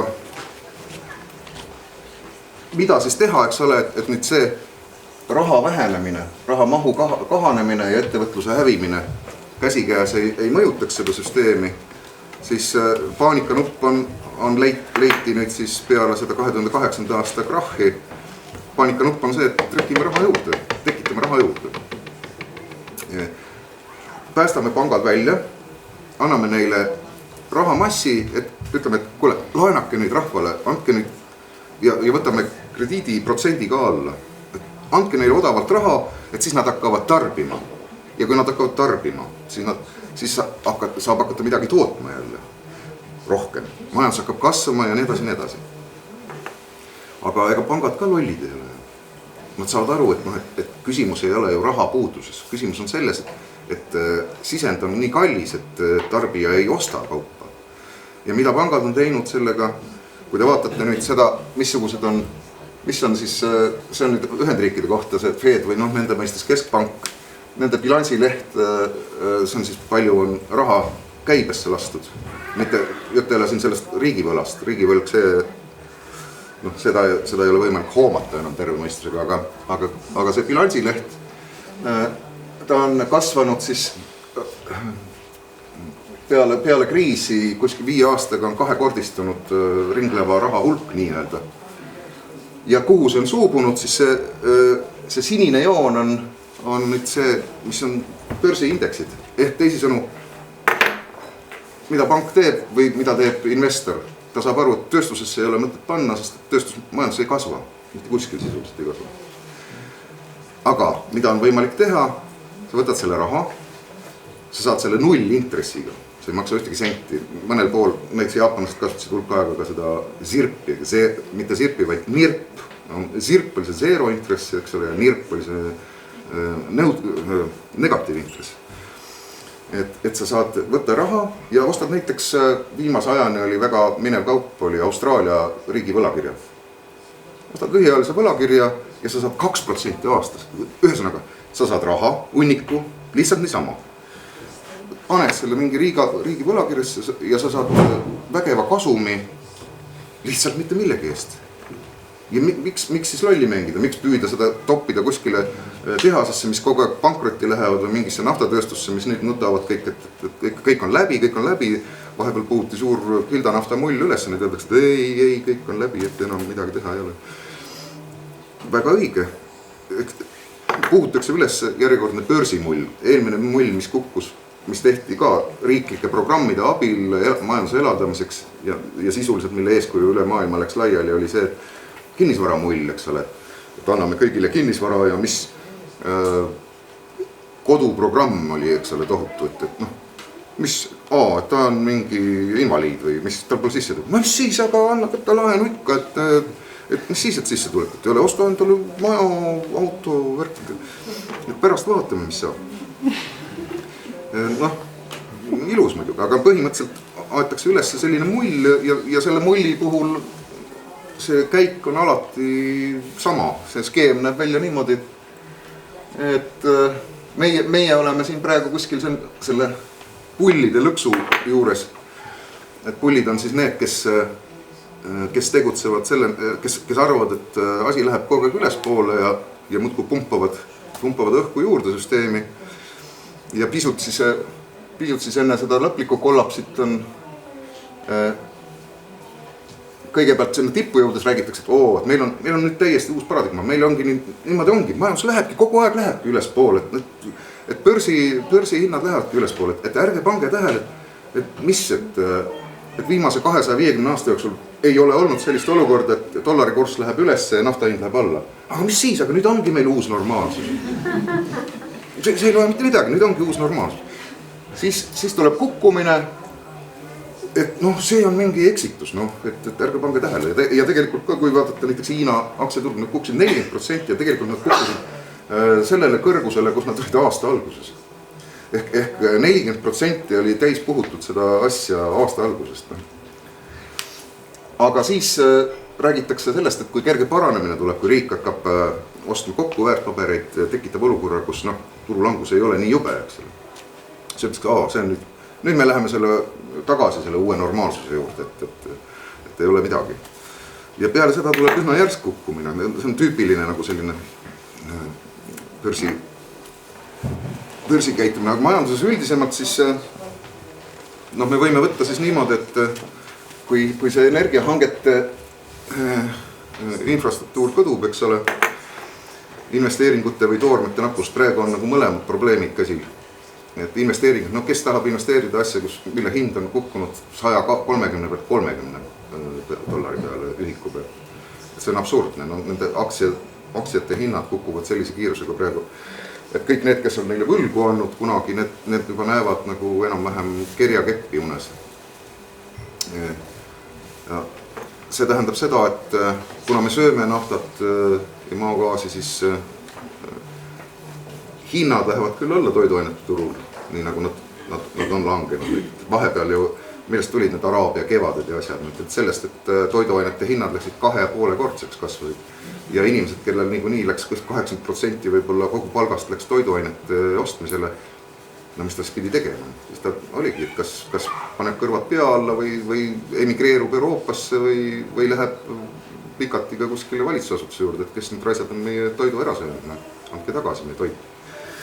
Et kuidas see võimalik on, et ennem oli nii odav ja nüüd on nii kallis. Nüüd on toiduhinnad on langenud, õnneks, aga langeb ka siis see talutava hinnaga nafta kättesaadus. Miks? Sellepärast, et kuigi turuhind on langenud, siis need naftafirmad, kes hangivad seda, nende kulud on ikka samasugused. Nad ei saa seda väiksema kulud kätte. Nende kulud on jäänud. Ja mis praegu toimub, siis toimub nii-öelda võitlus tuleviku turgude pärast. Et Saudid hoiavad, Saudi Araabia, kes on maailma suurimaid naftatootjaid, hoiab meelega toodangut üleval, sest ütleb, et kuulge, et kui meie nüüd oma turud ära anname käest ja seda hakatakse ostma kellegi teise käest, siis pärast kuidas me turule tagasi saame, eks ole, oma toodanguga. Et toimub nüüd tootmine alla oma hinna, mis tähendab seda, et järjest lähemale tuleb see hetk, kus need, kes seni veel suudavad toota, kuna nad ei ole viimaste aastate jooksul teinud investeeringut sellesse, et leida uusi kohti ja valmistada ette uusi tehnoloogiaid, nad ei suuda enam varsti anda isegi seda toodangut. Ja võt siis tekib uus spiraal, siis on see, millest nagu majandus räägitakse, et tuleb kõigepealt see deflatsiooniline tsükkel, kus raha väärtus kaob ja majandus kahaneb, tõmbub kokku. Ja siis järgneb sellele inflatsiooniline pauk, kus siis kõikide asjade hinnad hakkavad plahvatuslikult kasvama, nii nagu oli Weimari vabariigi parematel hetkedel seal 1923 või 1924, päeva hinnatõusud olid kordades, nii et inimestel hakati maksma tehastes palka 3 korda päevas või 2 korda päevas. See oli mingi hea lugu, kuidas naine käis turule viia kohe hommikupoole palga, läks mehe töö juurde hommikupoole palka tooma, võttis selleks lapse käru kaasa, et paberipakke oli nii metsikult. Ja siis tee peal läks korra sõbrannale midagi ütlema, kui tagasi läks sinna turu poole. Jättis selle laste käru sinna ukse kõrvale korraks ja tagasi tuli käru läinud, aga raha oli maha kallatud. Selge on mitte poole päeva palk. Et sellised asjad hakkavad juhtuma. Mis näitab, eks ole seda, et kuna raha on energia ekvivalent, see näitab seda, et seda sisendenergia on niivõrd defitsiitseks muutunud, et sellest võib ükskõik kui palju seda raha välja anda. Aga jah, kui nüüd majandusaktiivsus langeb, eks ole, see tähendab seda, et langeb nõudlus energiasisenditele, see omakorda tähendab seda, et energiahangete infrastruktuur, eks ole, saab kannatada, sest investeeringuid sinna ei saa teha, pole mõtet teha kahjumis asjasse investeeringuid. Ja teine asi, nii ühest küljest ta toob kaasa seda toormete nappust, sest uusi toormeleiukohti pole suudetud ette valmistada. Teiseks, niikuinii on see uute leiukohtade leidmine probleemiks olnud juba 20 aastat. Nii et kui see tsükkel, ennast võimendav tsükkel käib edasi, siis tekivad need punased seosed, punaste noortega näidatud seosed, kus hakkab juba otseselt see majandusaktiivsus sõltuma investeeringute puudusest ja kus siis sel hetkel, kui võtmeharud hakkavad tasakaalust välja minema, siis tekivad esmapilgul need esimesed astmed on meile tuttavad juba. Finants- ja monetaarpoliitika tüüpilised meetmed kukuvad läbi, mis meetmed seal olla saavadki, ongi intresside tõstmine, intresside langetamine ja monetaarpoliitikat trükid raha juurde või võtad käibet vähemaks. Need on nagu proovitud asjad ja püütakse neid nagu sama asjaga edasi minna. Kasv kaob ära majandusest ja järgmine on siis langus, mis tähendab seda, et sotsiaalne heaolu, üldine vähikäik, eks ole, kui vähem saavad inimesed palka, siis saab vähem koguda makse, kui vähem on kogutud makse, see tähendab, et kiirabi saab vähem kilomeetrit sõita. Kiirabi saab vähem kilomeetrit sõita, siis järelikult inimeste heaolu julgeolek kahaneb. Ükskõik, kas me räägime bussiliinidest või ükskõik millest me räägime, kooli haridussüsteemist, ükskõik millest me räägime, see sotsiaalne süsteem, mis meie jaoks on ju nii-öelda see lääne heaoluühiskonna mudel. See lihtsalt laguneb, see kõduneb meie silme all. Püütakse jätta mulje, et kõik on plaanipärane, et me tõmbame lihtsalt asju kokku, et teeme nagu paremaks, aga tegelikult see kõduneb, muidugi näiteks kui elaks Namiibia kõrbes või kuskil poolkõrbes, mul oleks nagu suht ükskõik, et see on mingi bussiliiklus või arstiabi, et ma olen õppinud ise hakkama saama siis seal. Aga meil on see õpitud abitus on niivõrd käes, et ma ei tea, kui palju siin ruumis võib-olla on rohkem neid inimesi, kes saaksid kuskil, meil on lähim tikuvabrik vist on Rootsis, et kes nagu ilma Rootsist imporditud tikudeta saaks põlema lõkke näiteks, palju neid on neid inimesi? Mõned ikka on. Ma kujutan ette, et siin ruumis on see protsent päris suur, aga kui te võtate nagu Eesti Vabariigi elanikkonnast selle protsendi, siis te saate masendava pildi, mis hakkab juhtuma siis, kui ütleme näiteks Rooma impeerium lagunes, siis enamus nendest inimestest omasid ellujäämisvilumusi, nad oskasid kasvatada endale toitu, nad oskasid kasutada sõjarelvi, nad oskasid endale riideid valmistada ja ma ei tea, mida iganes või Praegu on nii, et kui kuskil 1000 kilomeetri kauguselt tehasest ei tule seda kaupa, siis me oleme läbi olnud. Enamus inimesi on lihtsalt õhtul. Kust tuleb piim? Loomulikult tuleb poest. Ta ei tea, et seal mingid nipid veel. Ja see on nüüd see põhjus, miks see koletise kõhust avanev tulevikuvaade on nii jubedaks maalitud siin, et paljud ütlevad, et mis ütled, et tuleb kerge taandareng ja siis tekib uus arusaama ja inimesed võtavad nagu mõistuse pähe ja John Michael Greer on hästi kõva tegija selles mõttes, et tema on nagu ei ole mitte lihtsalt teoretiseeri, vaid ta on nagu praktikasse võtnud selle, et ta on nii-öelda sellise uustruidliku liikumise pannud käima. Sisuliselt meie mõistes nagu loodususulised, nagu taarausulised, kelle tegutsemise eesmärk ongi see, et läbi selle religioosse pühendumise siduda ennast siis sellise kogukondadesse, et saada hakkama ka siis, kui nagu see ümbritsev süsteem peaks laiali vajuma. Tema ütleb, et see usk on seal väga, väga oluline asi, et see ühendab inimesi. Siin teised räägivad, et piisab nagu ratsionaalsest käitumisest ka, et kui kogukonnad suudavad ikkagi moodustada sellise kui kogukond suudab moodustada sellise tuumiku, et seal on tõesti nagu kõikide vajalike selliste meie praeguse komplekssüsteemi osade esindajad olemas. Näiteks inimene, kes tõesti oskab anda arstiabi ja võib-olla siis teine inimene, kes näiteks tunneb ravimtaimi ja inimesed rohtu tahavad ikka võtta endiselt, aga mitte seda rohtu, mis apteegist tänapäeval müüakse, vaid seda päris rohtu, mis maas kasvab. sealt, kus see nimi pärit ongi, ravimi nimi, rohu võtmine, see ei tule mitte apteegist rohu võtmisest, vaid kuskilt väljast. Et kui apteeki enam ei ole, siis on ikkagi vaja endiselt mingisuguseid rohtusid ilmselt. Ja kõik võimalike erialade inimesi, kuni sinnamaale tõesti välja, et kui selline probleem tekib, siis Kaitseliidul praegu on selline plaan, et 48-tunnise elektrikatkestuse puhul tuleks nagu evakueerida Lasnamäe ja Mustamäe. Keegi ei tea nagu, kuidas evakueerida, sest et selge on, et autodega tuleb sinna sõita, aga kuidas sa näiteks teatad kõigile? Televiisorit ei ole, raadiot ei ole, telefonid ei tööta. Kuidas sa ütled, et mõne paugu võib õhku lasta. Ja teine probleem on siis, et kuhu nad viia.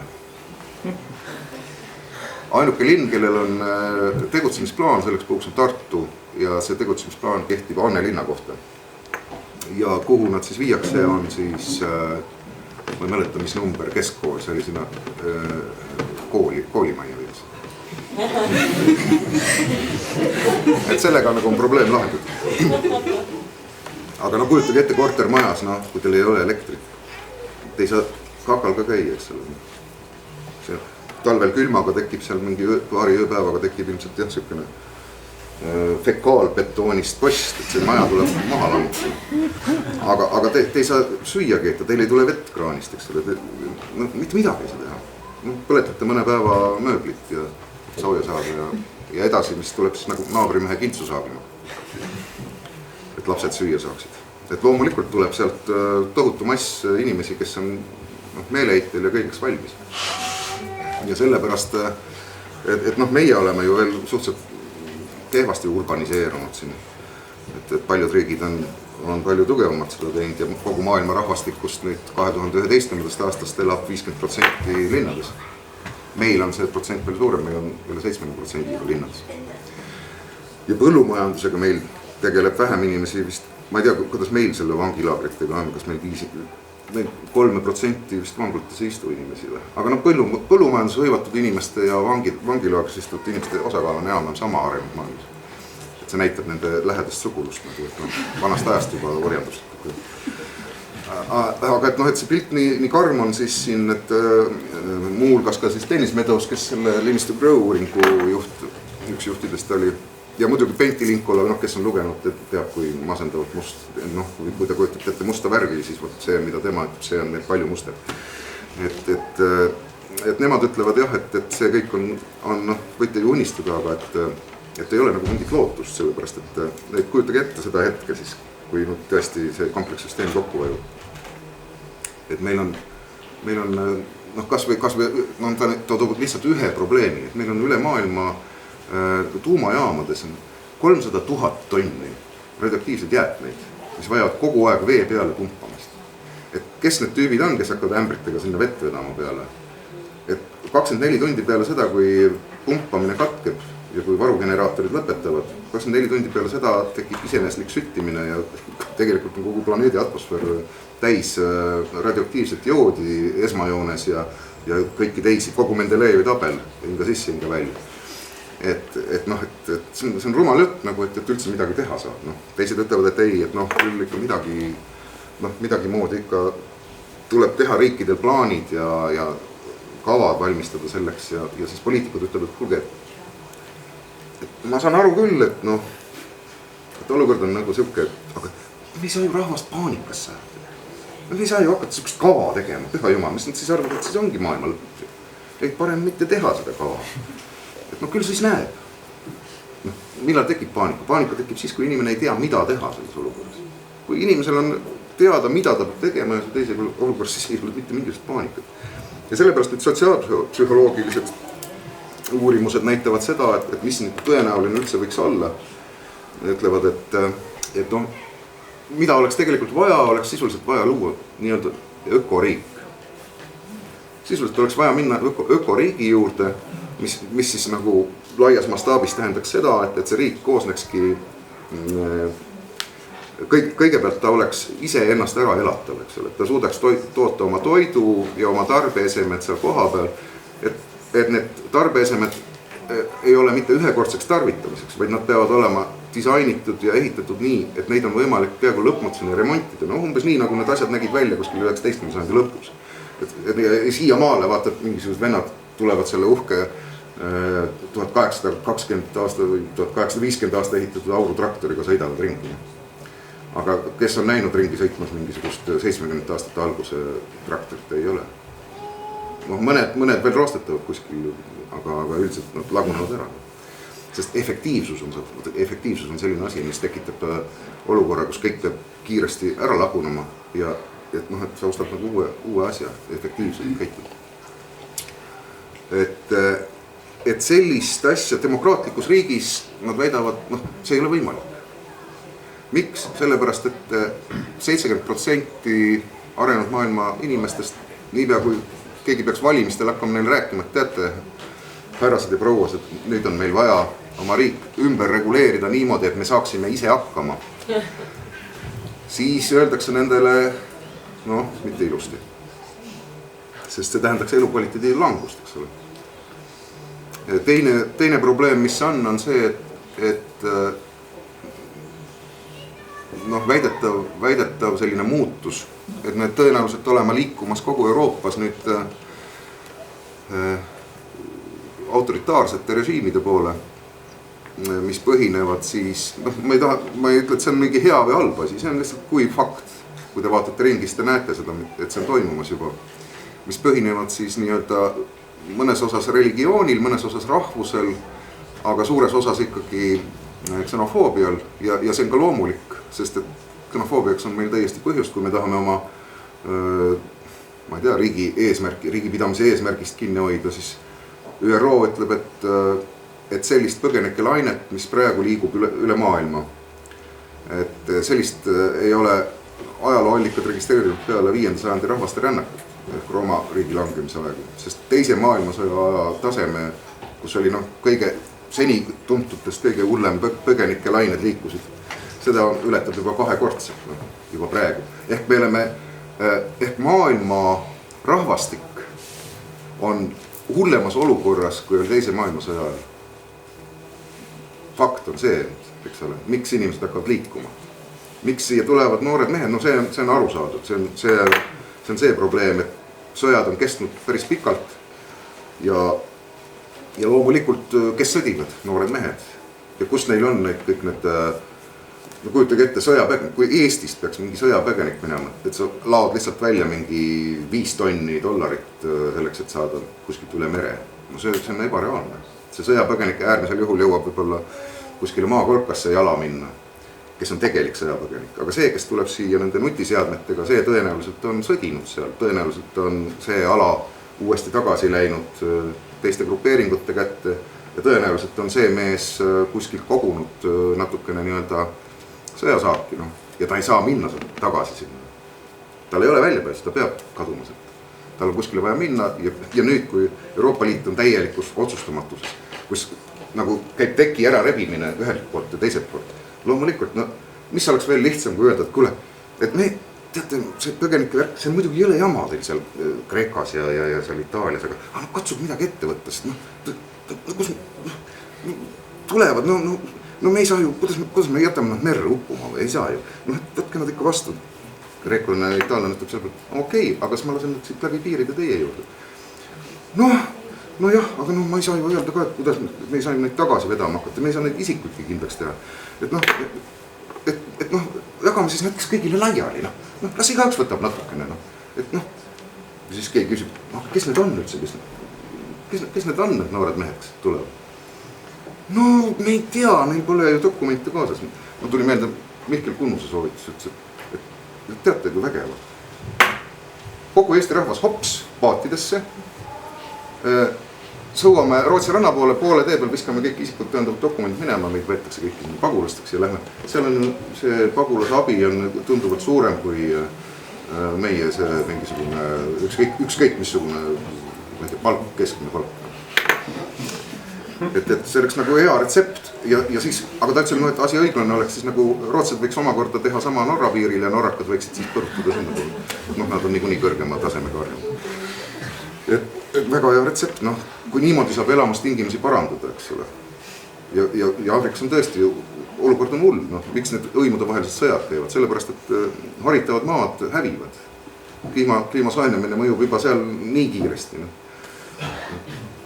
Kõik need konfliktid, mis seal on tekkinud, selge see, et seal on kindlasti on nende inimeste hulgas on muidugi palju ka sõjapõgenikke, kes siia tulevad, aga selge on see, et kuskil 80% nendest püüavad oma elujärge lihtsalt parandada, sest et seal koha peal on raske hakkama saada. Et see pilt siin peaks näitama seda, et noh, siuke unelmate värk oleks selline kogukondlik maal elamine, aga see, millest räägivad need sotsiaalpsühholoogia stsenaariumid, see pilt ütleb seda, et on lootusetu demokraatlikul teel püüda seda saavutada.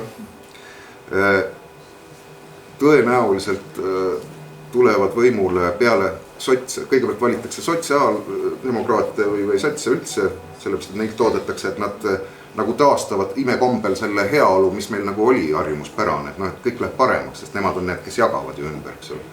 Ja kui rahvas näeb, et sotsid ei aita, siis pöördutakse rahvuslike radikaalide poole, kes vähemalt ütlevad, et kui paneme need piirid kinni ja hakkame ise ennast varustama ja noh, palavalt põlatud Putin teeb midagi taolist Venemaal tegelikult. Et võiks arvata, et, et kui seda Ukraina sõda poleks olnud, siis võiks vaja alt see välja mõelda. Et kuidas sa ütled inimestele, et kuule, et nüüd ärme ostame enam sealt välismaalt toiduaineid. Ja põhjendus, ma ei tea, need tagamaad muidugi on natukene teised, seal on sellised huvitavad uued filosoofilised lähenemised seal, aga põhimõtteliselt meie ühiskonnas ei oleks see võimalik, me ei saa sellist jama hakkame, ma ei tea, linna keskväljakul juustu ja vorsti põletama. Meie inimesed ei tule sellisele üritusele. See on absurdne. Ja siis, et püüded siis nagu nii-öelda rahulikult selle kollapsi teel nagu hakkama saada või ühiskonda nii-öelda taanda arendama hakata rahulikul teel, et see ei ole nagu võimalik.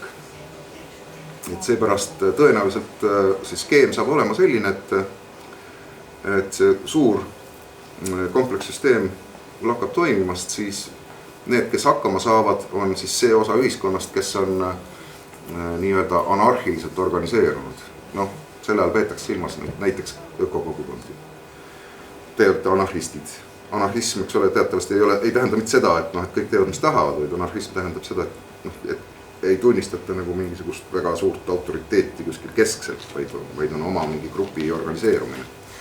Et selles nähakse nagu väljapääsu olukorrast kogu inimmassi jaoks ja kahjuks prognoos ütleb seda, et kuskil seal peale 2030 algavad protsessid peaksid viima sellise pildini, kus siis meie tolleks hetkeks ilmselt mingi ligi 8 miljardist inimesest saab siis kuskil 1,5–2 miljardit, keda jõuab maa ära toita. Ilma nafta, gaasi ja muu selliste asjade kaevandamiseta, sest mitte sellepärast, et need asjad saaksid otsa, vaid sellepärast, et me ei suuda neid enam, meie komplekssüsteem ei suuda neid hõlvata enam, mitte mingisugusel moel. Et selles mõttes natukene kurb, aga mul tuli meelde see, ma ei tea, võib-olla olete kuulnud, ma ei teagi, kas see on mingi mõistulugu või mis, minust rääkis mulle üks kirikumees seda.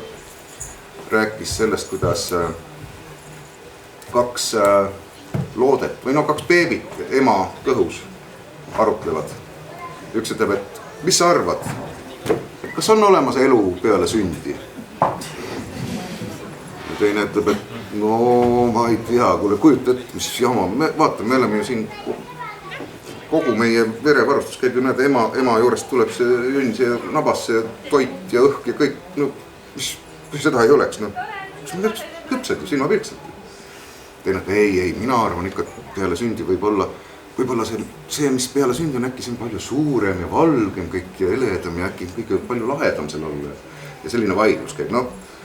Antud juhul ma ka ütlen, et ärge siis võtke väga sündjalt, et võib-olla on eluga peale sündi. aga kes tahab neid õudseid jutte lugeda, siis sealt tagant saab. Aga no lihtsalt selles mõttes kurb, et no kõik põhinevad teaduskäsitlustel, aga võib-olla on veel midagi, mida me ei tea. Ma loodan väga, et on asju, mida me veel ei tea. Et aitäh teile kuulamast. Aga küsimus.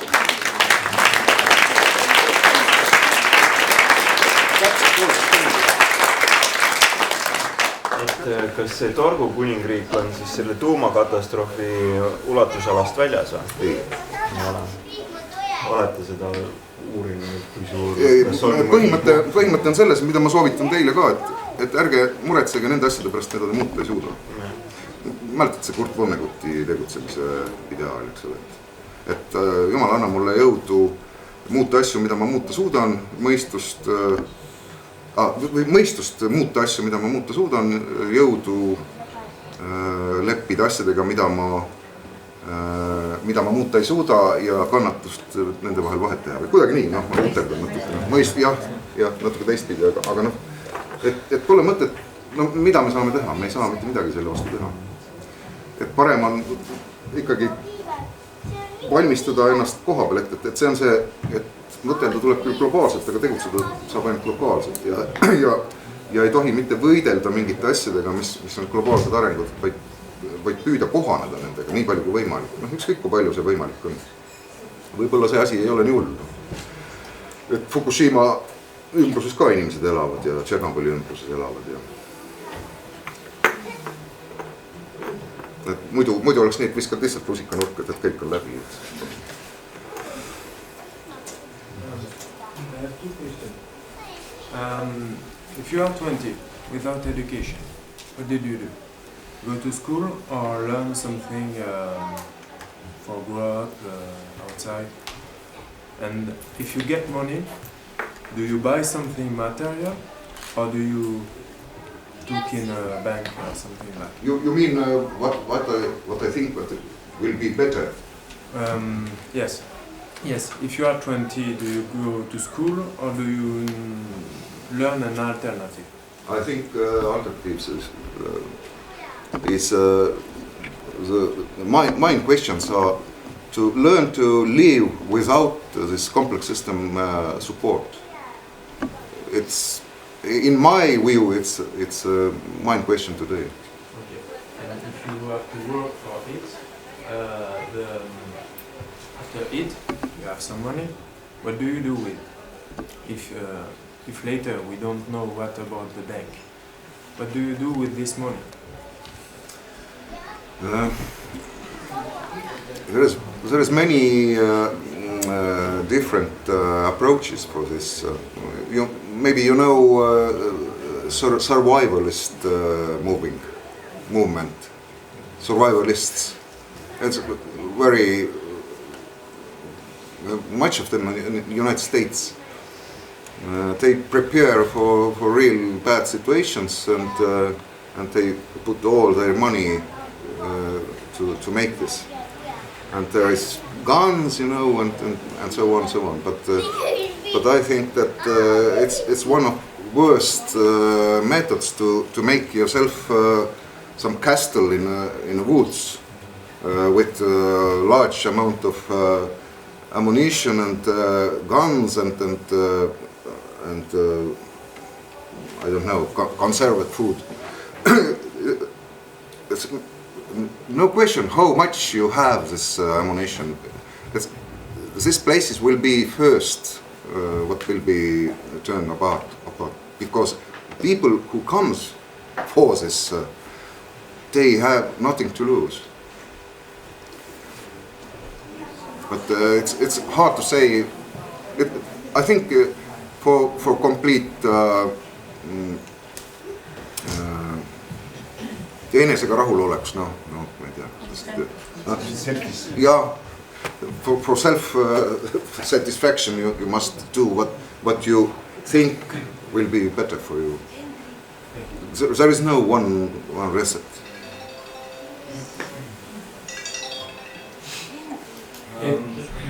Whose estimate was it that by 2030 the population will be reduced to It's 2.5? limits to grow. Limits to grow. There is meadows. Because I'm not aware very well of the literature, but I believe that perhaps your presentation of it as some kind of scientific fact is a bit misleading, since science, especially dealing with such issues as future scenarios, is like heavily doubtful, and I totally doubt that there is any kind of unanimous vision on this. So I'm concerned that you might be giving a too pessimistic idea that might actually lead to such action, Yes. that people will take the guns and go to the forest house. And just pointing out the fact that for sure it's not a scientific fact that this will happen. It will be scientific fact when it is over. But For now, for today, we have no scientific researchers what gives us another predicament. This is a problem, and this is why I talk about it, because I'm afraid that if people will meet this moment without preparations, it will be very bad for all of us. First of all, for me, because you can't survive without other people. So I try to save myself speaking about this scientific researches what have done to today. But I don't want to give my own valuation for this. It's just scientific facts. but did you really not find any other kind of like any positive when you? I assure you, I'm seeking now 12 years, and I didn't find anything positively scientifically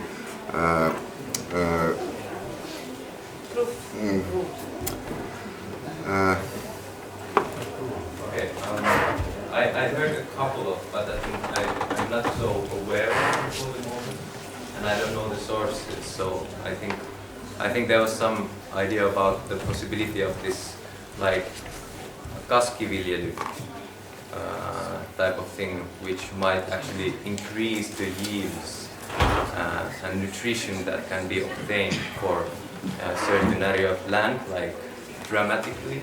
But I'm not so aware actually of the details. And then there's the other vision, which is the technological growth, which actually the eco movement is somewhat countering. So there is also the fact that some of the technological improvements, like do lead to higher yields, like manifold, multiple yields. But I do see that there can be. I'm not saying any like we should do this or we should do this, but just kind of trying to point out some of the things that I have heard and that might be kind of more optimistic visions. To be optimistic, but we have need to be realistic, and my point is that you can't fix problems. What we have done with technology. If technology is a problem, we can fix it with technology. Technology is a line where we need this technical progress, and it needs majanduskasv, eks ole. Yeah, economic needs to grow. I think talking about technology as such a grand abstract concept that is either good or bad, I think that's also misleading. I think we can't really discuss it in such an abstract term, like lots of the good things we have today is due to the technology. True, there are also problems. But yeah, that's the point. There are good and bad sides. So it doesn't fall into either or, I think. And also to say... It's misunderstanding. There is no talks about good or bad. This is talk about this, that there is physical and biological scientific facts, and you can change it with dreams about future technology. It's all about this, nothing more, nothing less. Could be too expensive. Even the question is not in terms of money expensive. It's expensive in terms of energy. Yes, I mean. That need input, and we have no sources for it. This is a problem. But wait a minute, go into Wikipedia, it said that the Earth, our planet, it has like resources stashed for over 100 billion people. Yes, it is opinion of specialists. But also is So you see there are different opinions. Exactly, that's the point. And to say something as called something realist instead of optimistic or pessimistic, I think that's already includes many implicit assumptions and actually Of gives course, again but kind of there is, problematic. I think, about hundreds of researches, and they all come to conclusion that feed 7 or 8 or 10 billion people is possible only such way that they in reality eats oil and gas and so on. But naturally to feed in our planet it's and to make people live in some standard, some normal standard. It's possible 1.5 or 2 billion people. It's opinion of specialists. It's not my opinion. Kaupo, et ma ei tea, kas sa oled kursis või lugenud, tutvunud akadeemik Fursovi tõdega? Et tema väidab seda, et siis kapitalismile, poistkooli kapitalismile järgneb järgmine ühiskondlik formatsioon. See on siis jagamispõhine ühiskondlik formatsioon. Ehk ütleme inimesed, getostuvad praegu tõmmatakse need tõmbekeskustesse, suletakse, jagatakse igal ühel siis paar pükse ja kilo jahu ja mida vaja eluks. Või siis sinu visiooni järgi tuleb ennem, kohe esimese faasina üleminekul tuleb see, kus käibevahendiks on kuul ja lõhkaine. Teine küsimus on see, et kuidas sul nägemus oleks olnud, kui mingil hetkel ikkagi ühiskonnal oli võimalus valida ühesõnaga selle energiasisendi vahel ühesõnaga, ehk kui valiti nafta ja gaas, oleks saanud ju kasutada Tesla töid ja Prienergia näiteks oleks tulnud nafta ja gaasi kõrvale või siis hiljem ka asemele, et kas oleks ütleme siis olnud see ajalugu vähe teistmoodi? Jah, see oleks muidugi äärmiselt ilus, kui sellest viimasest otsast pihta hakata. Et need jutud sellest, et Tesla ja mitte ainult Tesla, vaid paljud teised mehed siin on leidnud selliseid lahendusi, mis nagu meie nafta nälja ja naftasüstla otsast suudaksid maha võtta ühiskonna. Aga ma ei tea, mina isiklikult ei ole nagu tõestust nendele asjadele näinud. Ja kui nagu, ütleme, see üldine teooria või ma ei taha öelda vandenõuteooria, aga see üldine jutt kipub olema selline, et niipea kui midagi leiutatakse, niipea need pahad kapitalistid võtavad rajalt maha need tüübid.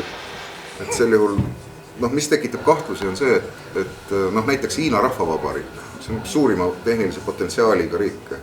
Ma usun, et kui keegi tõesti leiaks mingisuguse sellise lahenduse, siis ta ei peaks, ja kui ta tahaks, et see jõuaks rahvani, siis ta ei peaks hakkama kuskil nurgataguseid mööda luurama sellega, vaid vaid minna näiteks kas või sinna samasse Hiinasse, mis hea meelega võtaks selle kasutuseks. Nad on lämbuvad seal põlevkivi tolmu sees, neil on vaja energiasisendit paaniliselt. Aga seda ei ole toimunud. See tekitab nagu minus umbusku sellesse, et on võimalik kuidagi nagu entroopia seadusi rikkudes või termodünaamika seadusi rikkudes tekitada sellist nii-öelda pri-energiat. Aga ma ei ole selle ala spetsialist, ma ei suuda seda eitada ega kinnitada. Aga kas oleks pildis midagi muutunud? Kindlasti oleks muutunud. Ma arvan, et me oleksime tarbinud 100 aastat veel ja alles siis uppunud oma väljaedetesse. Kuidas sa suhtud päikseenergiasse? See läheb järjest odavamaks, järjest laieneb? Jah, üldiselt maailmas küll. Kui te vaatate neid riike, kus on nüüd päikseenergia kõige suuremaid edusamme tehtud, siis üllatus, näiteks Hispaania kehtestas päikesemaksu. See kujutage ette, et Eesti riik kehtetakse hapnikumaksu, et igaüks, kes hingab, maksab. Aga seal on päikesemaks nüüd. Ja kõik, kellel on päikesepaneelid üleval, maksavad maksu. Miks? Sellepärast, et energiajaotusfirmad teatasid, et nemad ei saa sellisel kujul enam edasi toimida, kui sellised augud tulevad sisse. Põhimõtteliselt nagu pilt näeb välja nagu nii, et te võtate 5-kordse maja, mis on keskkütte peal, ja siis hakkate sealt radiaatorid vahelt kaootiliselt välja lõikama. Need on siis, kujutleme ette, need piirkonnad, kes lähevad oma päikese elektri taitele. Aga nüüd tsentraliseeritud süsteem, nii nagu ikka komplekssüsteemis, hästi suur tsentraliseeritud elektrijaotusvõrk peab nüüd siis hakkama saama selle sooja vee ringi ajamisega selles 5-kordses majas samal ajal, kui sealt on pooled radiaatorid välja lõigatud. Et see on nagu peaaegu võimatu. Et see on siis nende põhjendus, miks nad võtavad päikesemaksu, et kompenseerida oma kulutusi sellele, et nendest välja lõigatud radiaatoritest vett üle pumbata. Ja teine asi, mis on üsna kurb muidugi, on see, et ROI uuringud näitavad, et päikesepaneeli energiasaagis, mida varem arvati, peeti seda nagu paremaks. Aga näidatakse, et see jääb alla 3 isegi. Alla 3,1, 2,41, et see on nagu küll kurb uudis. Väidetavalt nüüd mingid uusi materjale on tulnud, aga et see tüüpiline meile tuntud paneel, kui ta tõesti nii madal on, siis ta on, ütleme, mida see tähendab? See tähendab, kurb on ta sellepärast, et mitte sellepärast, et iseenesest on see väga hea, eks ole, et ta võimaldab lokaalset energiat tarbida. Aga kurb on ta sellepärast, et see näit tähendab seda, et päikeseenergia sellisel kujul, elektriks muudetud kujul ei suuda meile asendada seda naftat ja gaasi. Ehk teisisõnu, kui me jääksime ainult selle energiasisendi peale, siis me ei saaks jätkuvalt elada sellisel tasemel nagu praegu, rääkinud sellest, et areneda. Me peaksime astuma küllalt palju tagasi komplekssuses, ühiskonna komplekssuses. Vaja või 10 või midagi? Suurusjärk hinnatakse 10-12, aga see on nüüd see, et olemasolev süsteem püsiks, ta ei saaks sel juhul areneda. Sealt on isegi teadusarendus, isegi kunstid on maha lahutatud, eks ole. Sest alternatiivenergia ta on nagu lokaalne, aga... Ta on võimalus, see alternatiivenergia sellises vaatenurgast vaadatuna on see, mis võimaldab inimestel hakkama saada lokaalselt, aga ta ei ole mitte see, mis võimaldab meil niinimetatud seda, millest meile kogu aeg räägitakse, nagu propageeritakse, et mingi jätkusuutlik kasv, eks ole. See on bullshit juba väljendina, aga ühesõnaga, et need vahendid ei ole need, mis võimaldaksid meil jätkata senist majanduskurssi.